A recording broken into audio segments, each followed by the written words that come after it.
आज हम पढ़ेंगे संस्कृत के प्रत्यय के बारे में। वे शब्दांश जो किसी शब्द या धातु के पीछे जोड़कर उसके अर्थ को परिवर्तित कर देते हैं। और संस्कृत में जो प्रत्यय होते हैं वो 5 प्रकार के होते हैं, उनके बारे में जानेंगे हम। उनमें से मुख्य 2 तरीके के होते हैं जो परीक्षा में पूछे जाते हैं। पहला सुप प्रत्यय। सुप प्रत्यय शब्द रूपों में जुड़ते हैं, जैसे राम शब्द या हम कोई से भी शब्द रूप लिखते हैं तो उसमें पीछे अह ओ आ जुड़ जाता है, जैसे रामः रामो रामः। तो सुप प्रत्यय शब्द रूपों में जुड़ते हैं। तृण प्रत्यय जो होते हैं वो धातु रूप में जुड़ते हैं। धातु हैं जैसे गच्छ धातु है तो गच्छति गच्छत गच्छन्ति, ये पीछे जुड़ जाते हैं। कृत प्रत्यय संज्ञा सर्वनाम विशेषण में जुड़कर उसको क्रिया में बदल देते हैं। यानी जो हम संज्ञा या सर्वनाम शब्द लेते हैं उसमें अगर हम कृत प्रत्यय जोड़ देते हैं तो वो किस में बदल जाता है? क्रिया में बदल जाता है।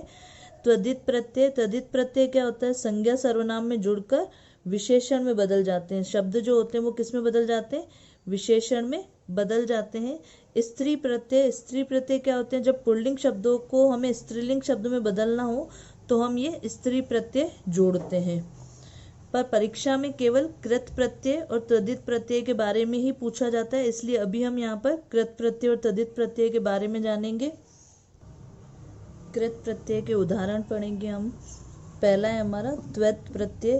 त्वैत में से केवल त्वयम जुड़ता है पीछे। पठ में जैसे हमने त्वयत जोड़ा तो क्या जुड़ेगा? केवल त्वयम, पठी त्वयम।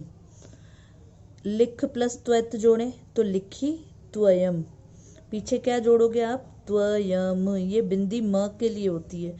अनियर में से नियम जुड़ता है, जैसे दर्श प्लस अनियर तो दर्शनियम, नियम जुड़ेगा पीछे। स्मृ प्लस अनियर तो स्मरणीयम। अब हम पढ़ेंगे शत्र प्रत्यय जो होता है उसमें से अन जुड़ता है। शत्र प्रत्यय में से अन जुड़ के कैसे बनेगा? पठ प्लस शत्र तो पठन हो जाएगा। हस प्लस श्रतम हसन हो जाएगा। इसमें सिर्फ तुम्हें ये पीछे वाले वर्ड याद रखने पड़ेंगे कि अगर शत्र प्रत्यय जुड़ा हुआ है तो हमें ये वाला वर्ड इसके अंदर ज्वाइन करना है। जैसे अगर शानच प्रत्यय लगा हुआ है तो उसमें क्या जुड़ता है? मानह जुड़ता है। जैसे वर्ध प्लस शानच तो वर्धमानह, कंप प्लस शानच तो कंप मानह। मतलब शानच हो तो हमें क्या लिखना है? मानह लिखना है। अगर कृत प्रत्यय हो, कृत प्रत्यय में से तह जुड़ता है, केवल तह जुड़ेगा। जैसे कथ प्लस कत कथितः, गम प्लस कत गतः। कत्वतु प्रत्यय में से तवान जुड़ता है। जैसे क्र प्लस कत्वतु तो क्या जुड़ेगा? कृतवान। पठ प्लस कत्वतु पठितवान, यानी त्वान पीछे जोड़ देना है।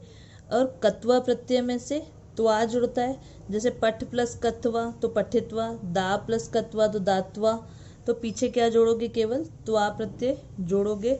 ल्यप में एक ये बात होती है कि उसमें साथ साथ में उपसर्ग भी यूज होता है। पहले उपसर्ग लगता है, फिर बीच में कोई धातु आती है और फिर ल्यप प्रत्यय जुड़ता है। तो ल्यप प्रत्यय कभी भी अकेला नहीं होता है, वो उपसर्ग के साथ ही होता है। जैसे एक एग्जाम्पल लेंगे हम, सम प्लस पठ प्लस ल्यप तो समपठ्य, क्योंकि ल्यप में से तो सिर्फ हमें क्या लेना है? यही लेना है, तो समपठ्य हो जाएगा।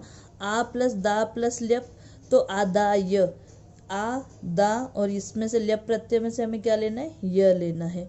आगम प्लस ल्यप तो आगम्य हो जाएगा, क्योंकि आ तो लेना है और धातु लेनी है और साथ में ल्यप प्रत्यय में से य लेना है। अब तुमुन प्रत्यय में तुम जुड़ता है पीछे। जैसे लिख प्लस तुमुन तो लिखी तुम, जी प्लस तुमुन तो जे तुम। तो पीछे क्या जुड़ गया? तुम जुड़ गया। और कित्न प्रत्यय में से तिहि जुड़ता है।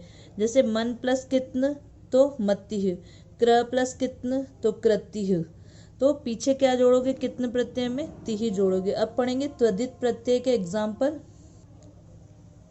त्वदित प्रत्यय वो होते हैं जो संज्ञा सर्वनाम में जुड़कर उसे विशेषण शब्दों में बदल देते हैं। जैसे मतुप प्रत्यय से क्या जुड़ता है? केवल मान जुड़ता है। शक्ति में मतुप जुड़ा तो क्या बन गया? शक्तिमान। गुण में मतुप जुड़ा तो गुणवान। अब इन प्रत्यय में इन ही जुड़ता है। ई मतलब छोटी ई की मात्रा लगती है। ज्ञान प्लस इन जोड़ेंगे तो ज्ञानिन हो जाएगा, न में छोटी की मात्रा आ जाएगी। गुण प्लस इन तो गुणिन, अब ठक प्रत्यय जब जोड़ा जाता है तो वो इक में बदल जाता है। जैसे धर्म प्लस ठक तो धार्मिक, इतिहास प्लस ठक तो ऐतिहासिक। त्व प्रत्यय में त्वम जुड़ता है। लघु प्लस त्व तो लघुत्वम, गुरु प्लस त्व तो गुरुत्वम। अब आखिरी है हमारा त्रल। त्रल में से केवल त्र जुड़ता है। बहु प्लस त्रल तो बहुत्र, सर्व प्लस त्रल तो सर्वत्र। आई होप तुम्हें ये प्रत्यय समझ में आए होंगे, और अगर अच्छा लगे तो आगे भी शेयर कीजिएगा। Thank you.